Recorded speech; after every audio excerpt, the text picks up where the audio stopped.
this side of the room, since I'll turn the computer more this way to give an option. So this side is off screen. So if you want to start, I think we're, or you already did. Yeah, we're live. So you can watch this on your phone on YouTube. It'll be a lag, so you're better off not doing it. Well, I'm wondering if I can do that. Y'all want to hear a song? Yeah. Well, I love my little fish as they swim through their home, drifting through the water where the gentle currents roam.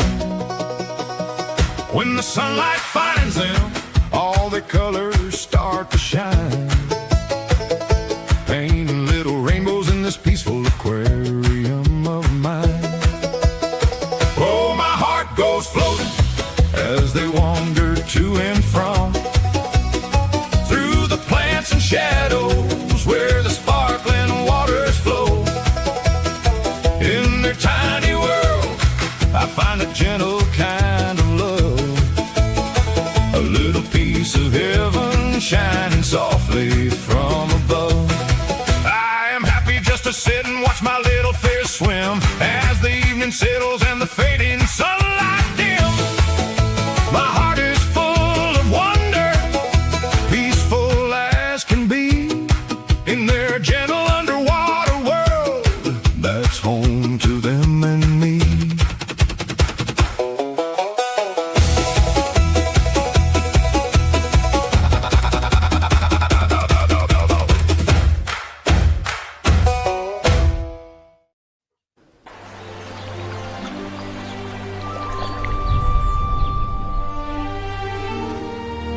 Welcome to Father Fish and the Natural Aquarium.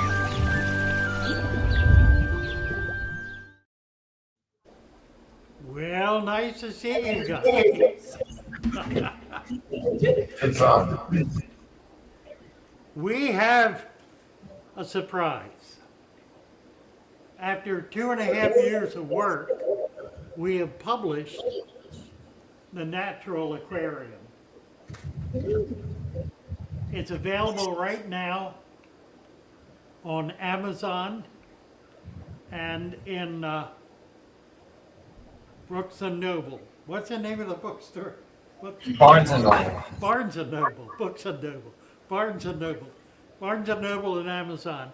It's available in Europe, in Great Britain, in India, at Amazon in India, of all places, not yet in Canada, and here in the US.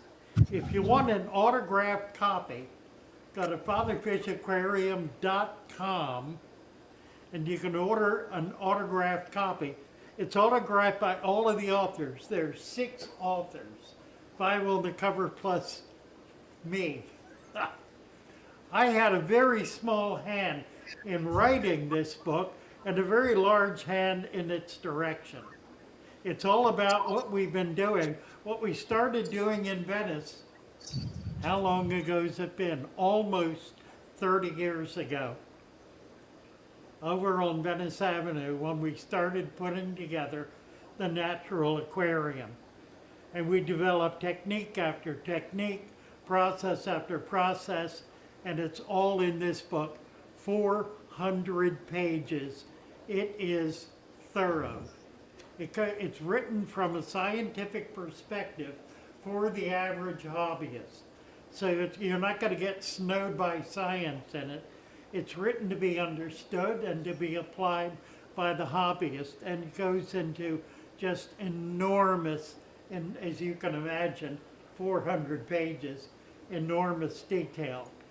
It's written by biologists, technicians, lab technicians, who did a considerable amount of research, testing out various hypotheses, trying to understand why things work the way they do. Also written by at least one scientist, as well as lab technicians, authors, graphics, specialists. There are hundreds of pictures and graphs in the book. It's absolutely, if I can give you a chance to see, just a flash through. Almost every page has pictures on it. So it's not an impenetrable word. It's got graphs, descriptions, lots of pictures of fish tanks. Fish tanks who have applied this system all over, literally all over the world. There are at least 100 such pictures of people's tanks. So it's an amazing piece of work. Our goal is to use this in such a way that it will so impact the hobby that people will learn how to keep a tank without a bunch of chemicals, without a bunch of fancy equipment, and without killing fish every day of the week. We absolutely guarantee if you apply this system and you've never had a fish tank before, what you create will be beautiful, it will be healthy, it will keep your fish alive, it will keep your fish healthy, it will grow plants, it will be everything you ever dreamed of. So, I welcome you to join us in celebrating. You guys really formed the foundation of this book. It's so much about what we did in Venice and everything that we learned, everything that we tried to figure out and tried to make happen. That's what it's all about. So I thank you for that. The book is going to take Father Fish in a very different direction. You know, something I'd like to do, and I can do a little bit here. I've got a camera I can pan around a little. I want to show you a little bit. I'm sitting in our shop.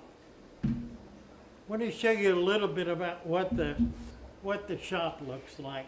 Let's see if I can get a fuller picture here. Yeah, hold on one second. Oh. Let me pick up the camera. The tank in back of us is a 120 gallon tank. It's a 6-foot tank. This is our discus tank. And these guys are really lovely, just beautiful, beautiful fish. And then down here is our Tanganyika town. Now, Tanganyika tank, a few things in here are not Tanganyikas. They just happen to get along well. And these are mostly babies. So they're in grow out mode. There are no calvus in here. We gotta get some calvus. We've started importing, and it's made a huge difference. Oh, I gotta show you something. We do a bunch of fish in bowls and other things in bowls, but we started doing micro tanks. There's a micro tank. That's about a ½ ounce container, but this is more of the order of what we're doing. We breed a lot of bettas here. We've got vats and vats full of bettas, as well as another big tank with a big arowana and some pike cichlids. We do a lot of plants. We sell thousands of dollars worth of plants every week and ship them all over the country. We also are now selling fish. So this is oh, excuse me.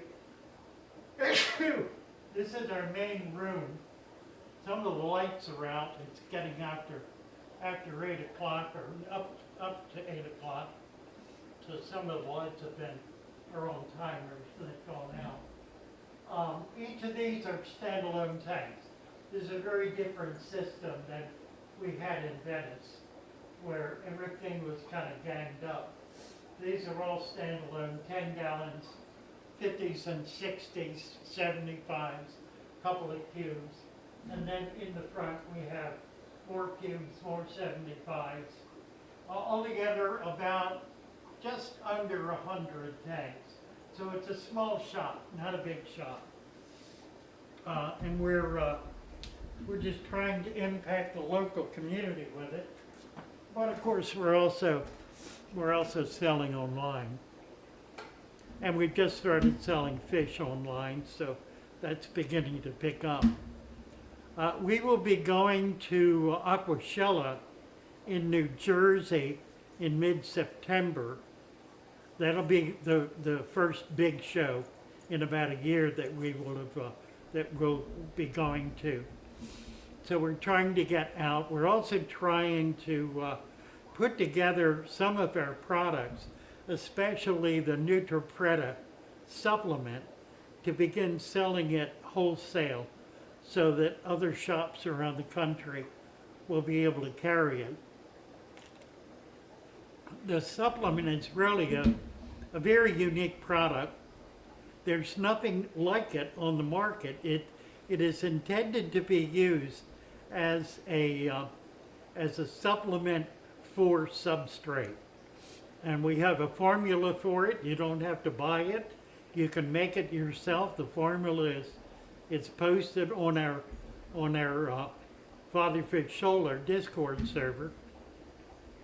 So you can go there, you can get the formula, you can buy all the components. We estimate it has about 70 elements in it. One of the important pieces of research that's come out of the organic farming industry in recent years is that plants require substantially more elements, substantially more minerals than was otherwise thought to be the case. And some say they really need access to the entire periodic table.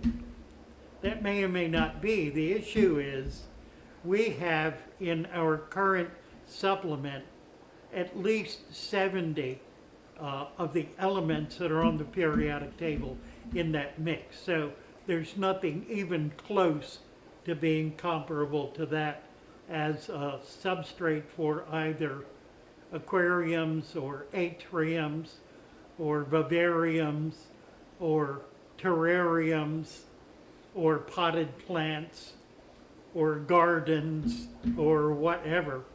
And it certainly, it can be used for anything that grows plants, any material that grows plants. The supplement will add basically enough minerals to allow that supplement to develop a complete food web. It takes about 5 years for that food web to become full and stable, such that every living organism in it is being fed by the system itself. During that period of time, the supplement needs to be, rather the substrate or the earth that we're dealing with needs to have enough minerals in it, enough nutrients in it to be able to provide for everything that's growing and living there until that food web can be fully developed. And that's what we guarantee, that the aquapreta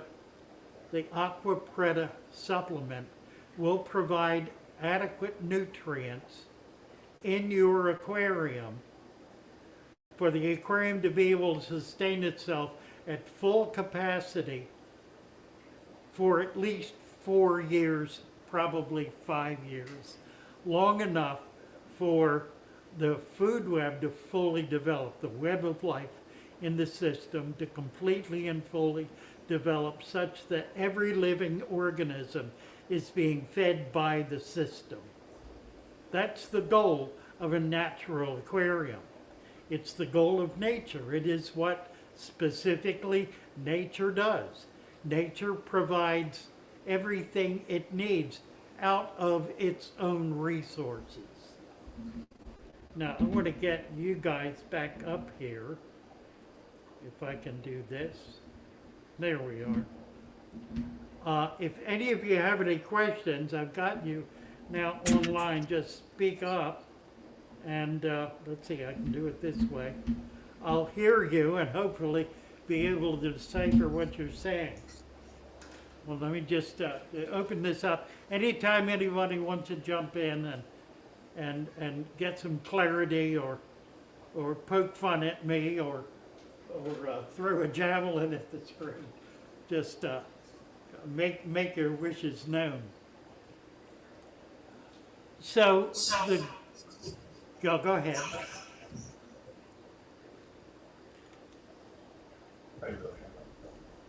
So what we're all about is really trying to impact the industry.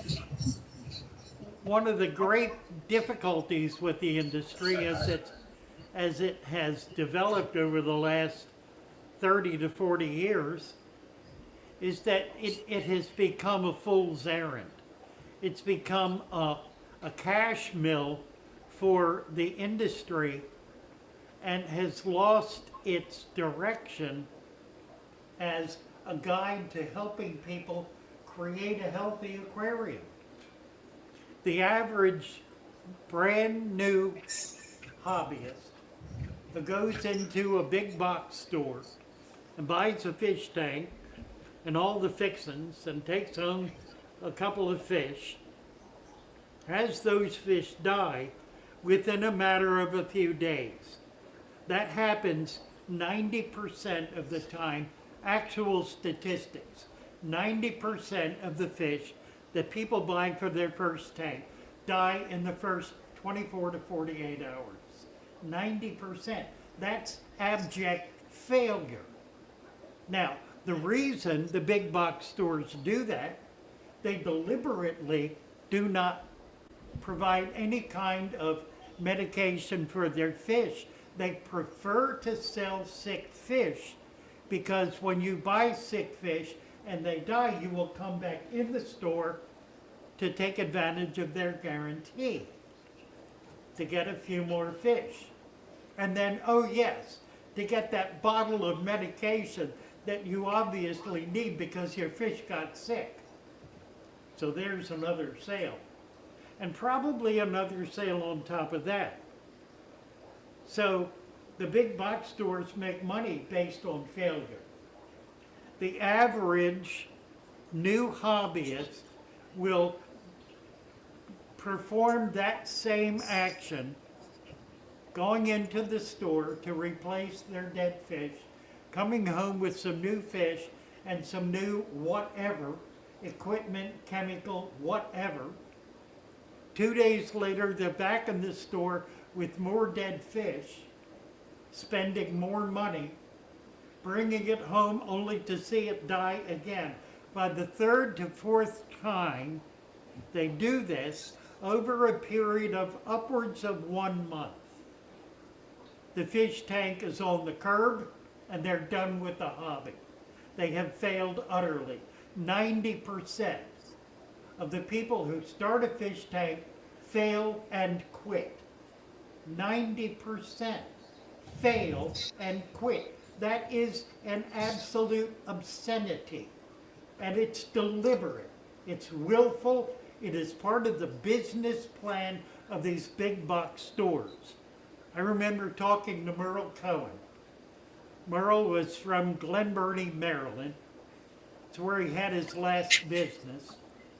He, back in the 1950s, he and his brother started importing fish from Florida. What that meant is they bought fish that were native to Florida.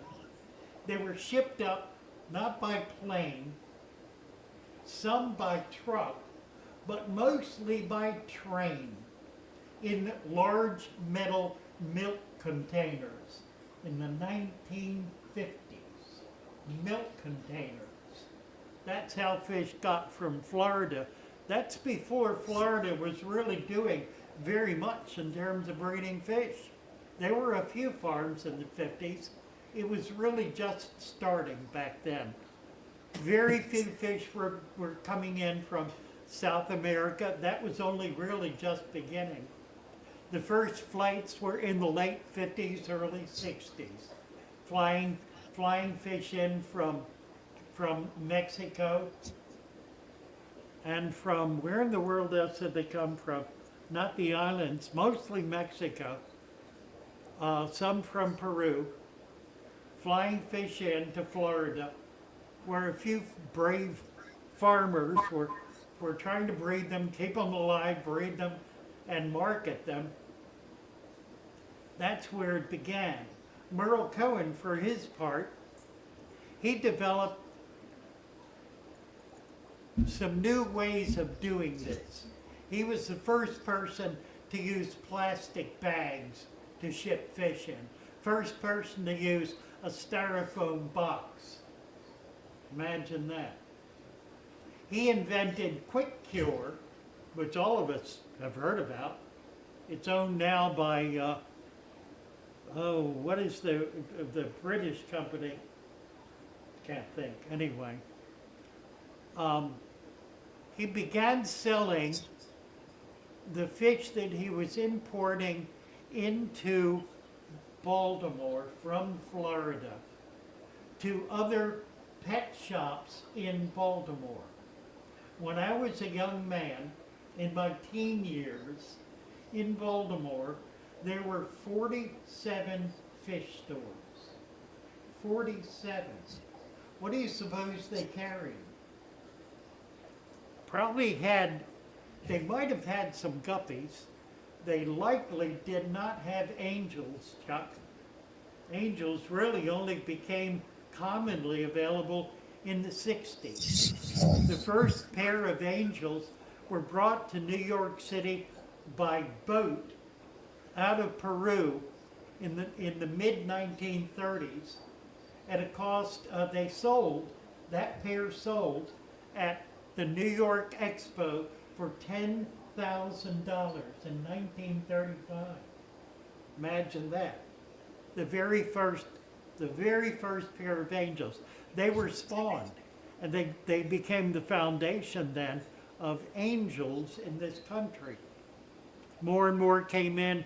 Today shipping is just, it's global. I got a shipment in from Sri Lanka and Indonesia last week. Magnificent fish, just amazing. They were 2 days in flight, 2 days from Indonesia to me. 2 days. Isn't that incredible? So what's happened now is there are more fish available in the hobby than has ever been the case before. But the problem still remains that the great majority of people who try to start a fish tank fail. And they fail because they're told to put gravel in their tank, they're told to dump chemicals in their tank, they're told to feed a food that has no food value, and they're not given the truth about just a host of things. That's what this book is all about. This is the truth about how to keep fish alive and healthy. And it goes against everything, nearly everything, that the industry wants you to believe. Because you can do this at absolutely no expense. Everything you need is available in your backyard or in your community to set up your tank. Everything, 100%. You can do it that way. We sell products just to make it easy for those people who don't want to go out and collect everything. But we also provide the formula for people to go out and collect everything. And that's what's in the book as well. All of the formulas, all of the details about how to do this are right here. You don't need to spend a nickel to have a really healthy, successful aquarium. Knocking things on the floor here. If I go dead, scream at me. So that's the story. That's really what we're all about. It's what we're trying to do. What we're trying to come up against is an industry that really does not have the hobbyist interests at heart. So we're doing it in a way that has the potential to appeal to the industry by creating a product line that can be sold. And it can be sold at a reasonable profit. So the Aqua Preta, obviously based on Terra Preta, and the lore of Terra Preta being an ancient soil that has the ability to enrich any soil anywhere, regardless of how old it is, regardless of how depleted it is. That's what Aqua Preta does. It piggybacks on that concept and that experience. We also have a food. I don't have it handy here. It's a new flake food, and it's really a remarkable one. It's made by a small manufacturer who has used a completely unique process to make flake food.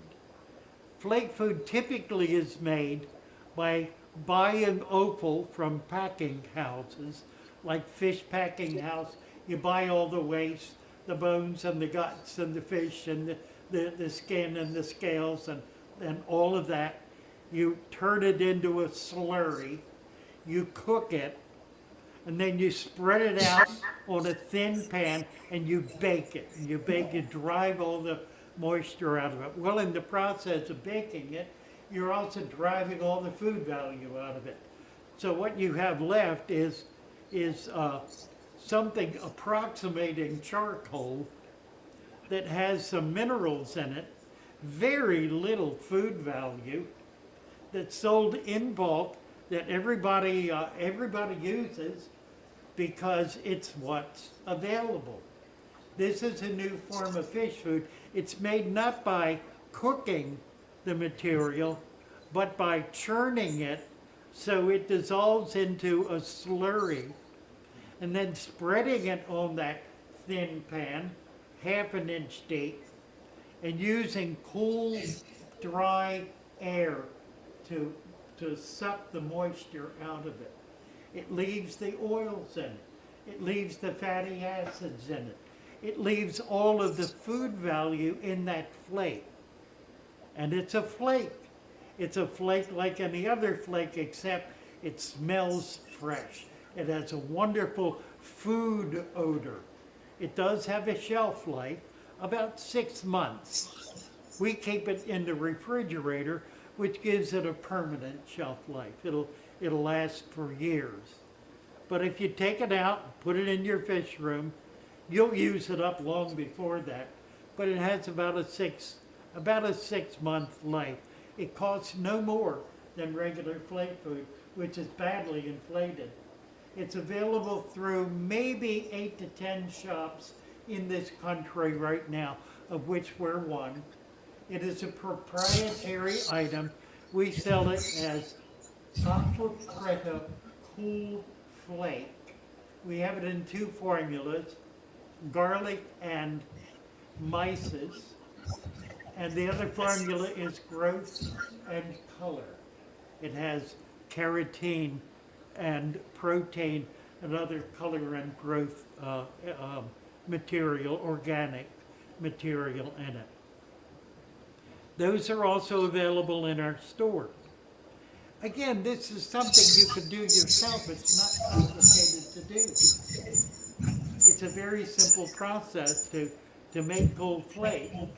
It is somewhat time consuming, and you can't do it in massive lots. This is not made in massive lots. We sell it $20 for about 8 ounces, which is a pretty good price because it goes a lot further than most other fish foods do. How we doing? Gonna put everybody to sleep yet? Nope. No. Wide awake. Damn good. Still wide awake. All right. Let's see. I want to go on for maybe another 5-10 minutes, and then I'll be done telling my story. Do try to get the book if you're at all interested. You can, if you want signatures, and I will do personal testimonials for you. You tell me what you'd like me to write, and I'll do that in the book. You can buy that directly from us. It costs a little more, but we got it includes signatures from authors in Denmark, in Copenhagen, in Great Britain, in Scotland, in San Diego, and here in Maryland.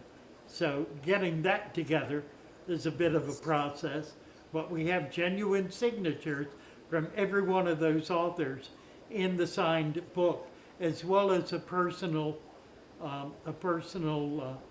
dedication to you who is buying the book.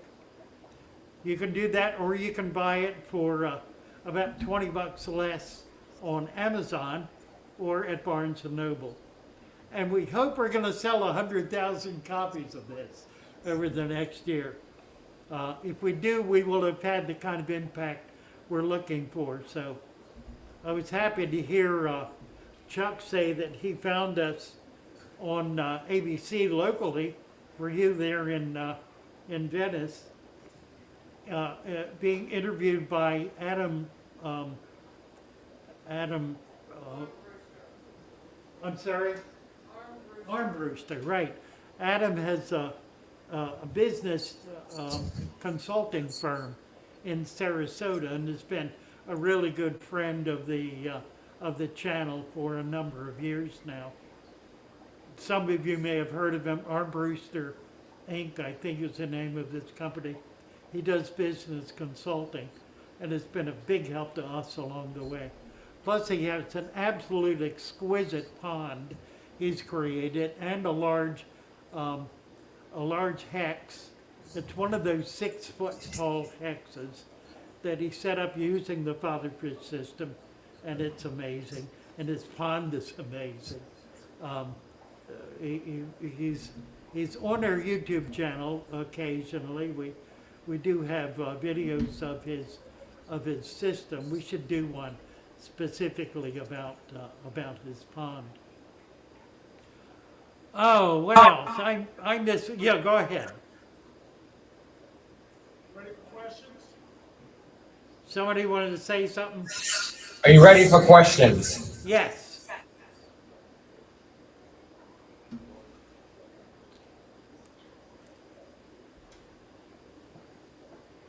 Hello again, Father Fish. How are you, sir? I'm great. How are you? I'm just fine. So you've really touched on something that I, as a hobbyist, have some issues with too. And I do a lot of thinking about what our hobby is and how we present ourselves to new people. I heard from you and from KG Tropicals and a lot of other people that most people who start the hobby get out within 3 months. And I remember talking to you earlier about one of the causes of this, and that's the fish farms. I want to know from you, what do you think is the answer to this? Because when I see local pet stores import from the fish farms, there is rampant sickness being imported into tanks, not from the local fish store, but it's from the actual fish farms. So I know you're not a fan of chemicals, and I'm going to be honest with you, I'm not with you on that. I'm a firm believer in antibiotics. I'm a firm believer in treating with metronidazole, praziquantel, erythromycin to get rid of things that are already there and to prevent things from coming into your tanks you don't want them in. So what is the answer there, sir, according to you, and how would you go about handling it? I mean, you are a store. Every fish that infects another fish for you is a loss for you. So can you tell us a little bit more about how you handle it? Sure, happy to. What's your name? Anthony Fernando. Anthony. Thank you, Anthony. Yeah, really good question. I get fish in from a local importer who's located in New York. He brings fish down to me once a week. I also import from a transshipper who brings fish in from about 20 different countries. I don't get sick fish. I do not. I don't get diseased fish. It's rare to the point of non-existent. I think the industry, the fish industry, the livestock part of the industry, obviously you need to know who to buy from. There are scoundrels out there, but they by and large put themselves out of business because after you bought some of their garbage once, you won't go back to them. There are too many high quality, responsible farms and transshippers who do a really good quality job. I really don't believe that's the issue. When you talk about chemicals, I have all of those chemicals on my shelf. And I use them, but I do so discreetly. Because I'm aware that the health of an aquarium is based on its ability to sustain microbiology, a strong microbiological culture that is as diverse as it can possibly be. Many of the so-called parasites that we're so abhorrent of, so fearful of, that we have to throw chemicals in the water to kill. When you realize that 50% or more of all microbiological life is parasitic, and in fact, to take it one step further, all life feeds on life, which makes all living organisms in one way or another parasitic, then you begin to understand something a little different about what really is going on with so-called parasites. And I'll give you a perfect, simple example. The devastation that has been brought about by the single parasite ick is utterly enormous. It occurs because the ick parasite is allowed to multiply in a system that is so sterile it has no enemies. And here's what I mean by that. The kind of death from ick parasite that occurs in fish tanks, with the fish becoming completely covered by the parasite, that condition never occurs in nature. Why is that? Because in nature, when those babies are born, and they're not born from eggs, that parasite drops to the bottom and it breaks into 140 different pieces. And each one of those then becomes a new parasite.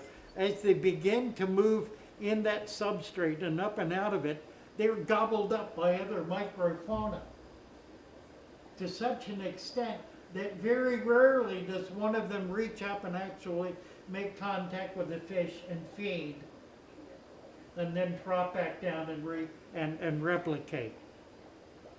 You don't get the full-blown destructive power in nature that you do in a sterile fish tank, because in nature, they've got enemies. Lots and lots and lots of enemies. So they don't exist in that kind of, in that kind of swarm that you find in a fish tank. That's the problem. That's the problem. The problem is that the industry is trying to teach that what you need to do is create a sterile environment. And that is a lie. A sterile environment guarantees the death of everything in it because it's sterile, because The intent is to kill everything. You're putting poisons in the tank for the purpose of killing. Poison is poison. There are no poisons that are organically specific as an absolute condition. A poison is a poison. Poisons kill.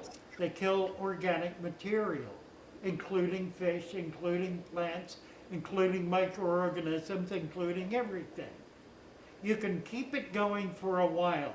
You can keep changing the water, getting those toxins out, and putting fresh water in. And if you stay on that treadmill, so long as you do, staying on that treadmill, getting fresh water in all the time, you can keep them going until you can't, and then they die.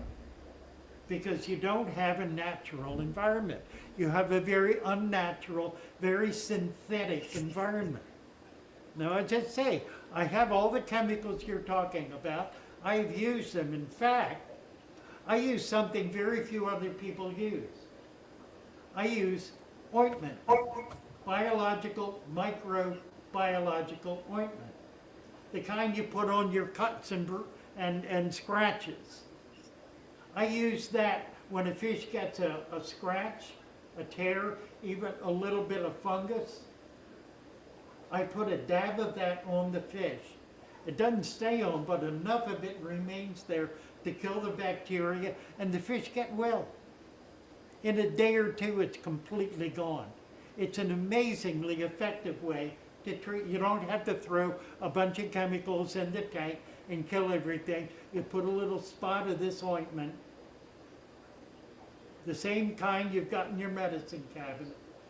Put it right on that injury, and it'll heal it immediately.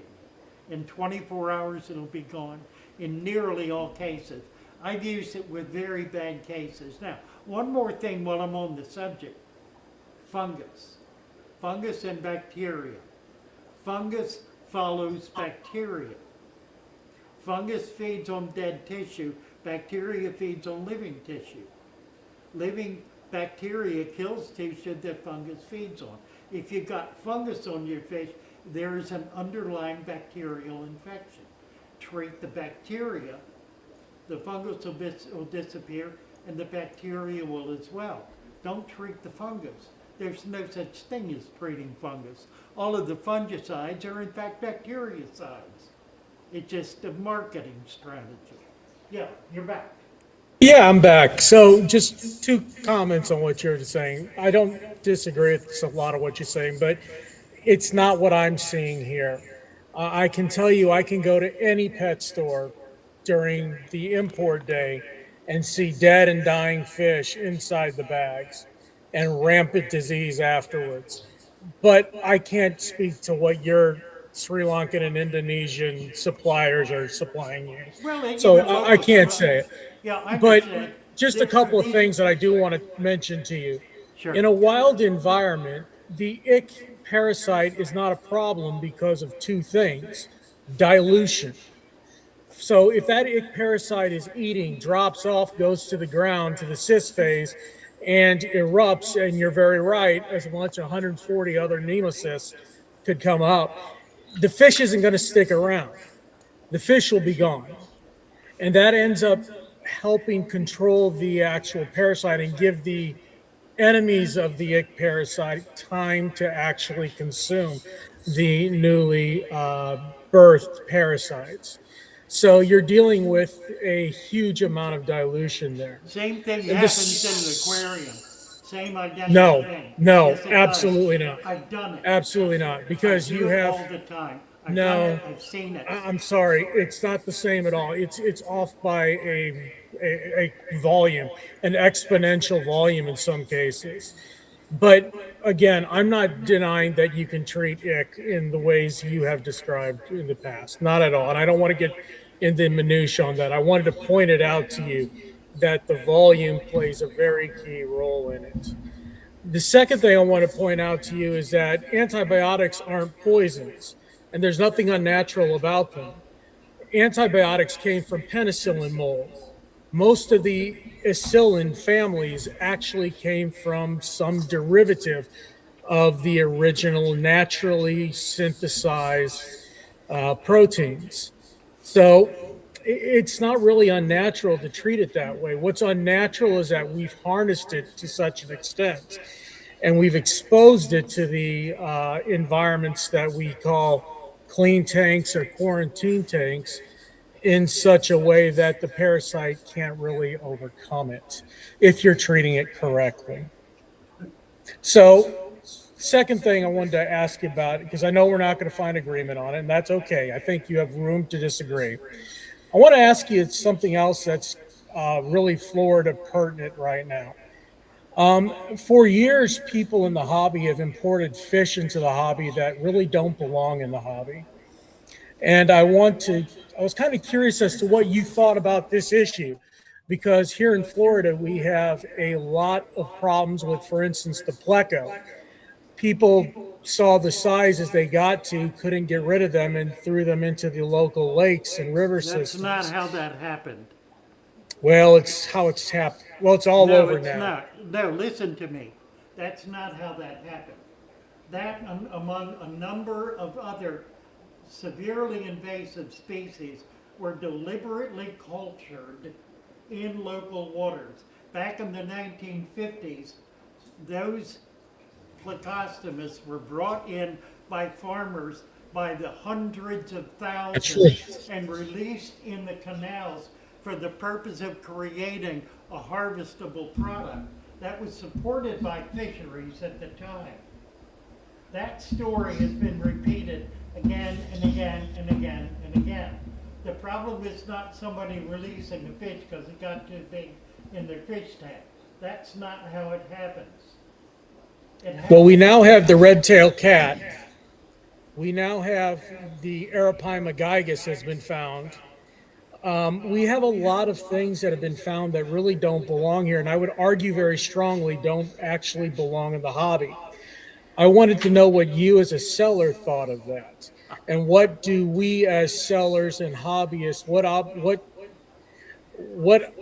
advice should we be giving new hobbyists that are interested in getting a shovel-nosed cat or a red-tailed cat and don't actually understand the requirements that they're going to face to keep one of those things? Thank Well, I you. think, yeah, thank you. If they don't understand, it's because the seller has not explained it. So there is that. I sell red-tailed cats. I sell them to people who know what they're getting into and know they're going to need to have a big pond to be able to keep it going, or they're going to need to bring it back so that we can take it over when it reaches a point where they can't handle it anymore. As far as the Arapaima is concerned, praise the Lord, we need a big game fish in the Everglades. I love it. Yeah, I just wanted to add one thing, Lou. Hi. Hi. Doesn't happen all the time, but I totally agree with Lou on his standpoint of chemicals and the use of antibiotics. In my store, I sell one chemical, one, and it's What's to that? remove the chemicals that the county puts in our water. I don't sell any drugs, bar anything other than test kits and that really isn't something you add to your aquarium. But I totally don't. I've seen people totally quit the hobby and say it's impossible after they kill. Yeah, they kill a bacterial infection with some antibiotics in there. A week later, they've killed all the bacteria that removes the ammonia. The ammonia spikes when all that rots, and Yep, their fish die a week later. yep, yep, So, that's right. and that happens over and over. So I don't even put those in the hands of the consumer because they're going to abuse it, and Right. I lose a lot of money. I mean, you go into a Petco or a PetSmart, you're going to see rows of bottles and bottles. That's On the right. first day they're working there, they're like, if they say this, give them bottle number one. If they say this, give them if you don't know, give them bottle number 3, 4, and 5. and send them on their way. They'll be back next week. At 20, That 25 bucks a pop. That's right. Yeah, and that's what's ruining the hobby. I guarantee all my fish. And another thing, I'm an old fart, and every tank in my store, every single tank has ick in it. And it's the quality of the fish that you get, how you take care of them, how you acclimate them. That's what guarantees that you could, and like Lou said, you get to know who's doing that or who's just Yeah, churning exactly. out junk.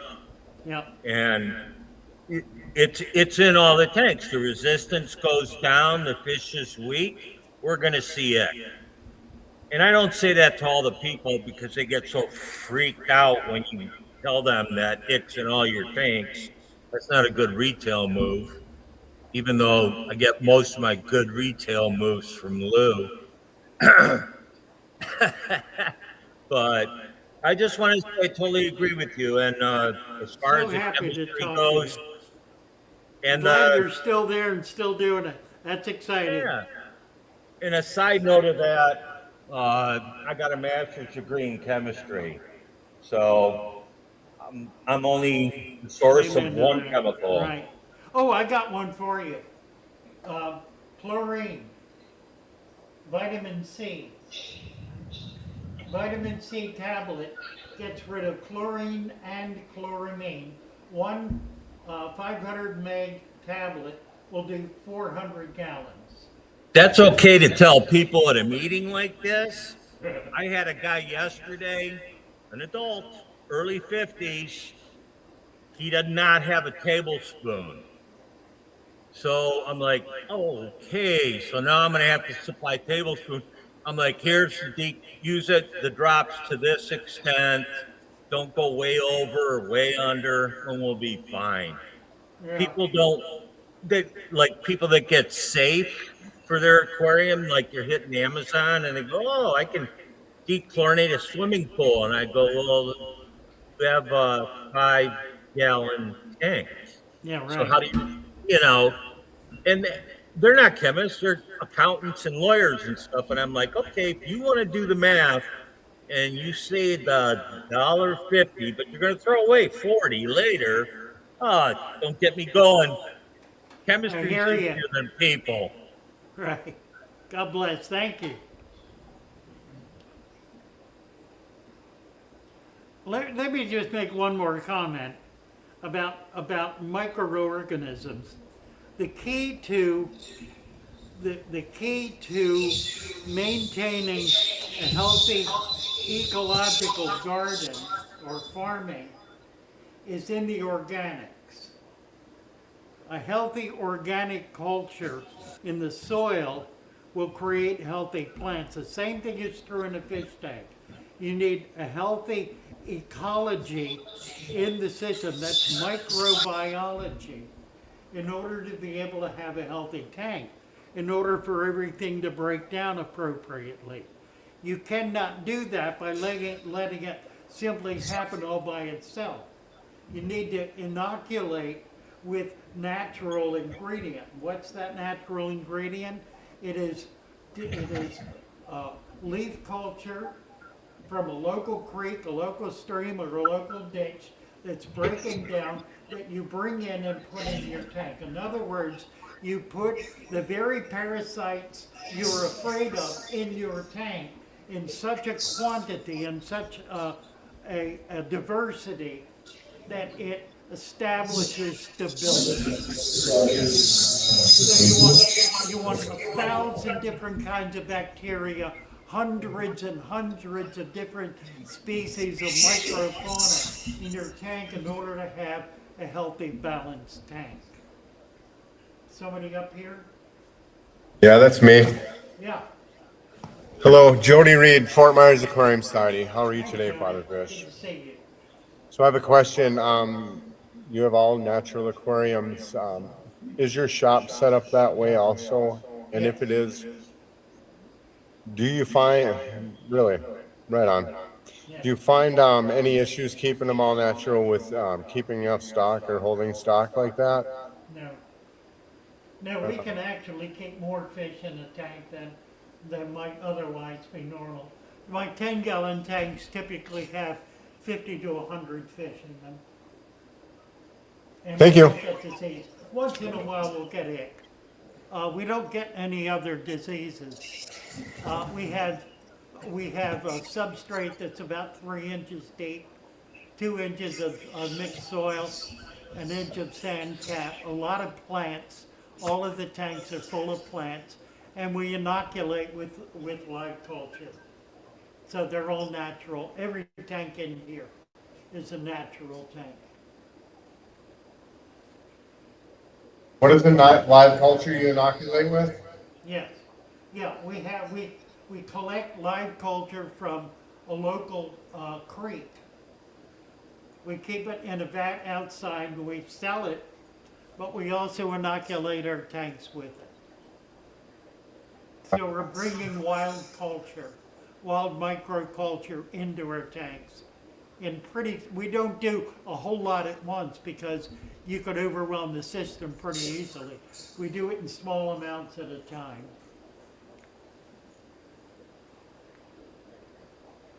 But once it's built, it's built. Once it's established, it's enormously stable.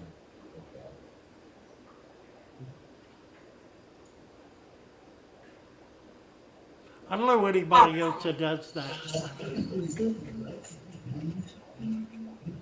And again, that's what our book is teaching. So, yeah, what I was talking about with the fellow who was talking about ick earlier, I've had ick show up in some of my well-established tanks as a single spot on the fish. It disappears, nothing ever comes back. It's gone. And it's because there's enough microculture in there to be able to completely overwhelm the spawn from those individual ick parasites. It's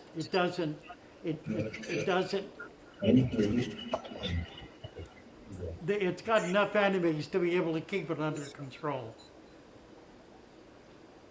And it really does happen it really can happen in a fish tank.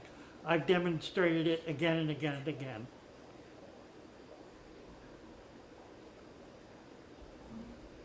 Anything else?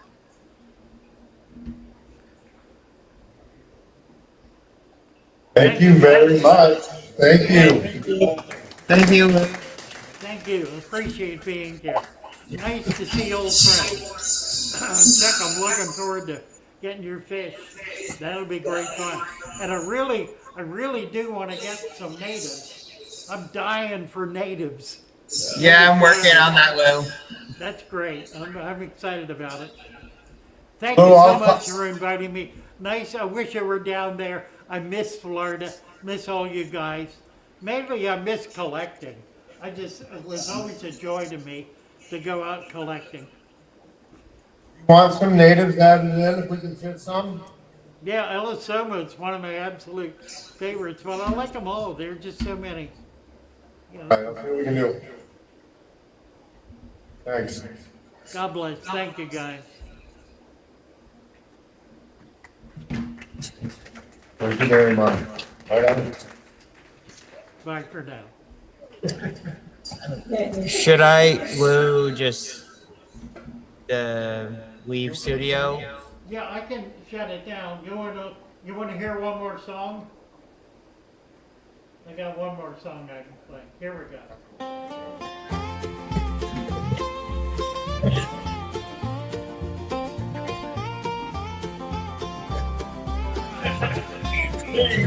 I love my little fishy as they swim about their own. When the sunlight shines upon them and their colors begin to glow bright and draw me to the world where my heart wants to go. I imagine scenes of beauty and feel the warmth of love. I love my little fishy as they swim about their own. Their fins are flashing, scales are gleaming, silent stories gently streaming. In their water world, so serene. A peaceful heaven, a tranquil scene. I imagine scenes of beauty and feel the warmth of love. I love my little fishy as they swim about their own.